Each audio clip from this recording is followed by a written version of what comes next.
मैं डॉक्टर राकेश पाठक से शुरू करती हूँ कि पाठक जी, आपने भी जब इस स्टोरी को पढ़ा, आपको क्या लगा कि ये स्टोरी प्लान कराई गई है या वाकई में आपको लग रहा है कि अब मोदी जी की विदाई का समय तय है? क्योंकि कल अब हमने देखा इतना बड़ा एक्सपोजे राहुल गांधी ने भी कर दिया, तो अब क्या लगता है दबाव बढ़ने वाला है उन पर रिजाइन करने के लिए? नीलू जी, पहले तो एक जानकारी इसमें बढ़ा लेते हैं। ये भड़ास पर जो खबर छपी है वो वरिष्ठ पत्रकार शंभुनाथ शुक्ल की एक पोस्ट के हवाले से छपी। शंभुनाथ जी ने उसमें ये भी दावा किया है कि उन्होंने 2017 में एक दिन सपना देखा था कि बीजेपी को यूपी में इतनी सीटें मिलेंगी और योगी आदित्यनाथ मुख्यमंत्री बनेंगे। उनका सपना अगले दिन पूरा हो गया, ऐसा उन्होंने दावा किया है। नंबर 2, हम लोग जानते हैं, हम लोग अखबारी दुनिया के जीव हैं कि खबरें प्लांट भी की जाती हैं, कभी किसी को फायदा पहुंचाने के लिए, कभी किसी का रास्ता रोकने के लिए। कई बार ऐसा होता है कि जिस व्यक्ति की नियुक्ति की चर्चा समय से पहले शुरू हो जाए, अंततः वो बन नहीं पाता जिस पद के लिए उसका नाम चर्चा में आता है। आप केंद्रीय मंत्रियों से लेकर विधानसभा लोकसभा चुनाव के टिकट तक की खबरें देख लीजिए, जिसका नाम ज्यादा चलने लगे, कई बार ऐसा होता है कि वो अंत में वंचित रह जाता है। अब जहां तक सवाल अमित शाह के प्रधानमंत्री बनने का है, उनका रास्ता इतना आसान नहीं है और उनके रास्ते की सबसे बड़ी बाधा है राष्ट्रीय स्वयंसेवक संघ के सरसंघ चालक।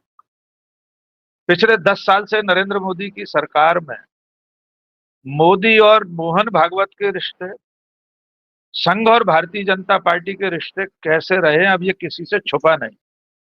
बहुत संक्षेप में दोहरा देते हैं, मैं कई बार अलग से भी लिख चुका हूं और बोल चुका हूं, सब लोग जानते हैं। आप लोग, नरेंद्र मोदी 10 साल संघ मुख्यालय नहीं गए। नरेंद्र मोदी हेडगेवार मंदिर पर मत्था टेकने नहीं गए। सितंबर 2015 में एक बार सिर्फ एनडीए की सरकार बनने के बाद दिल्ली में मध्य प्रदेश भवन में एक सत्ता और संगठन संघ की समन्वय की एक बैठक हुई थी, जिसमें उस वक्त के सारे मंत्री, अरुण जेटली, सुषमा स्वराज, नरेंद्र मोदी, मोहन भागवत, भैया जी जोशी, सब लोग शामिल थे। वो दिन है और आज का दिन है। नरेंद्र मोदी संघ की तरफ मुंह करके भी खड़े नहीं हुए। वे कब गए? जब तीसरी बार प्रधानमंत्री बन गए, तब नागपुर गए। तो नरेंद्र मोदी की मर्जी से उनका उत्तराधिकारी बने, ये तो अभी भारतीय जनता पार्टी के लिए तय नहीं हो पा रहा। वे अपनी मर्जी से पार्टी का राष्ट्रीय अध्यक्ष नहीं चुनवा पा रहे। ऐतिहासिक है कि इतने महीनों हो गए बीजेपी तदर्थ अध्यक्ष के भरोसे चल रही। इसलिए अगर नरेंद्र मोदी चाहें कि अमित शाह प्रधानमंत्री बन जाएं, तो अकेले उनके चाहने से काम नहीं चलेगा। इसमें एक चीज और है, एक कौन और हमें समझना पड़ेगा कि अगर प्रधानमंत्री नरेंद्र मोदी को अपने भावी जीवन के लिए, वे अनंत काल तक जिए, हमारी शुभकामनाएं, उनके पास वैसे भी 1000 साल का प्लान है। वे अजर अमर हैं, लिविंग गॉड हैं, भगवान विष्णु के 11वें अवतार हैं, नॉन बायोलॉजिकल हैं। लेकिन इतने लंबे जीवन के लिए, 1000 साल या 5000 साल वे जिएंगे, उसके लिए उन्हें एक सेफ पैसेज भी चाहिए। वो हो सकता है भारत के राष्ट्रपति का पद। कौन प्रधानमंत्री बने, इससे ज्यादा महत्वपूर्ण बात है कि नरेंद्र मोदी भविष्य में क्या बनकर भारत के कानून के शिकंजे में आने से बच सकते हैं। उनके लिए बहुत सारी फाइलें तैयार हैं और जैसा कि राहुल गांधी ने आज भी अपने वीडियो को जारी करते हुए कहा है, 8 मिनट के नए वीडियो में, कि वक्त बदलेगा तो लोग बख्शे नहीं जाएंगे। वे भले चुनाव आयोग की तरफ इंगित कर रहे हों, लेकिन नरेंद्र मोदी भी अपने जीवन काल में ऐसा बहुत कुछ कर चुके हैं कि अगर वे पद पर नहीं रहे तो कानून के शिकंजे में फंस सकते हैं। तो मेरी दृष्टि में पहली प्राथमिकता प्रधानमंत्री बनाना नहीं XYZ को। पहली प्राथमिकता यह है कि नरेंद्र मोदी जी अगर इस्तीफा देते हैं सितंबर महीने में अपने जन्मदिन पर, यद्यपि वो भी बहुत आसान नहीं, वो भी देवा स्वप्न है कि नरेंद्र मोदी अपनी तरफ से ऐसे इस्तीफा दे दें। अगर त्यागपत्र देते हैं तो भविष्य में वे सुरक्षित रहें, उनका निवास स्थान वो न हो जो लगातार बताया जा रहा है। अभी भी शायद संजय राउत ने, किसी ने कोई नया पता ठिकाना बताया, दिल्ली में कोई बड़ी सी इमारत है, पता नहीं क्या नाम है उसका, वहां जाकर उन्हें न रहना पड़े, इसके लिए उनका राष्ट्रपति बनना बहुत ज्यादा जरूरी है। तो मैं अमित शाह के प्रधानमंत्री बनने की संभावनाओं को फिलहाल बहुत बल नहीं देना चाहता।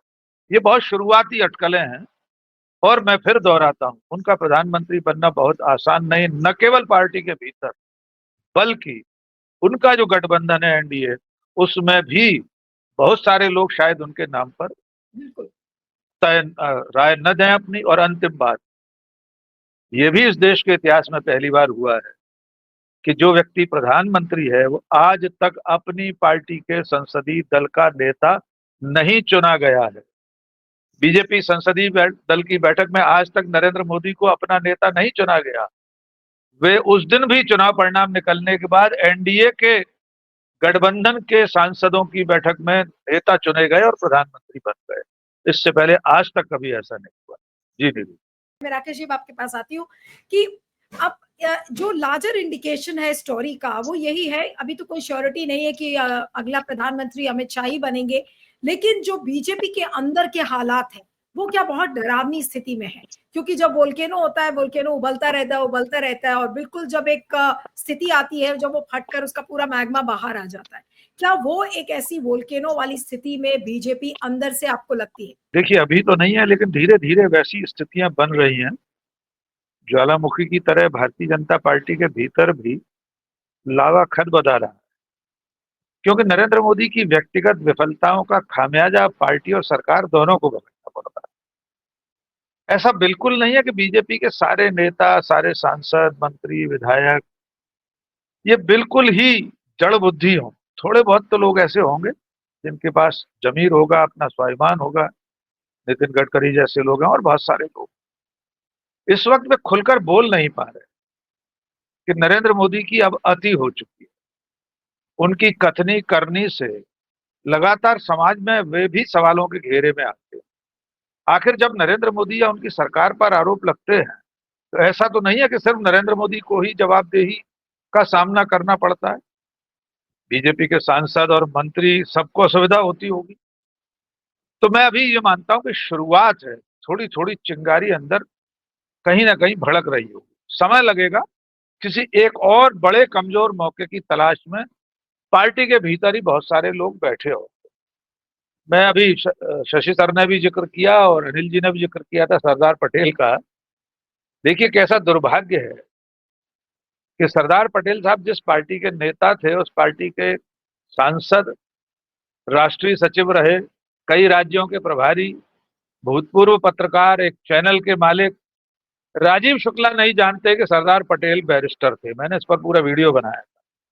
उन्होंने ट्विटर पर एक पोस्ट लिखी थी, उसमें लिखा था शायद बैरिस्टर थे।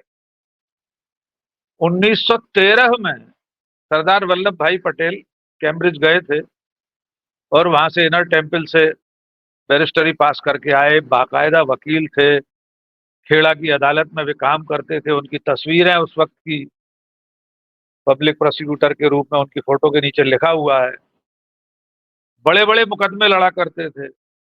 जिस कांग्रेस पार्टी के एक सांसद को ये न मालूम हो कि उनकी पार्टी का इतना बड़ा नेता जिसको लेकर बीजेपी ये कुप्रचार करती है कि गांधी जी ने उसे प्रधानमंत्री नहीं बनने दिया, वो बैरिस्टर था, ये बात न जाने कांग्रेस, तो सोच लीजिए कांग्रेस का कौन भला कर सकता है।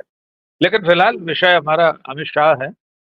मैं यहां पर अपनी बात को विराम दूंगा कि नरेंद्र मोदी के सामने जब भी कभी ऐसी परिस्थिति आई, सचमुच में वे इस परिस्थिति में हुए, इस हैसियत में रहे कि उनकी मर्जी से कोई और प्रधानमंत्री बने, उनकी बैटन किसी और के हाथ में जाए, सेंगोल वे किसी और को राजाधिराज बनकर अपने किसी उत्तराधिकारी को सौंपे, तो वे निश्चित तौर पर चाहेंगे कि वो सेंगोल अमित शाह के हाथों में जाए। इसके अलावा वे किसी और दूसरे नाम पर भरोसा नहीं कर सकते। और यहीं पर तकरार फिर शुरू होगी संघ और नरेंद्र मोदी की, मोहन भागवत और नरेंद्र मोदी की। दोनों के सामने 75 साल होने की चुनौती अभी अगले महीने है। लेकिन जैसा कि हम लोग सब चर्चा कर रहे हैं, सुनीता जी ने भी कहा, ये कोई लिखित प्रावधान नहीं है। खुद अमित शाह कह चुके हैं कि पार्टी के विधान में थोड़ी लिखा है 75 साल में सेवानिवृत्त होना है। वो तो उस वक्त जरूरत थी लाल कृष्ण आडवाणी, मुरली मनोहर जोशी, जसवंत सिंह, यशवंत सिन्हा, सुमित्रा महाजन, इन सब लोगों को हाशिए पर भेजना था, इसलिए फॉर्मूला लागू कर दिया गया। पार्टी में तो बहुत सारे ऐसे विधान हैं, एक व्यक्ति एक पद वाला, जगत प्रकाश नड्डा तो 2-2 पदों पर बने हुए हैं 1.5 साल से, केंद्र में मंत्री भी हैं, पार्टी के राष्ट्रीय अध्यक्ष भी हैं। तो इस पार्टी में कोई विधान नहीं चलता। मोदी शाह एसोसिएट नाम की एक कंपनी है जिसमें 2 लोग तय कर लेते हैं उन्हें क्या करना है, पर्ची से मुख्यमंत्री बना देते हैं, पर्ची से मुख्यमंत्री हटा देते हैं। तो कल अगर प्रधानमंत्री बनना होगा तब भी ये दोनों बैठकर तय करना चाहेंगे, लेकिन क्या वे ऐसा कर पाएंगे? क्या वे सचमुच अपनी मंशा से अमित शाह को प्रधानमंत्री बना पाएंगे, अमित शाह बन पाएंगे? ये सवाल अभी भविष्य के गर्त में है, लेकिन मैं फिर कह रहा हूं ये बहुत आसान नहीं है।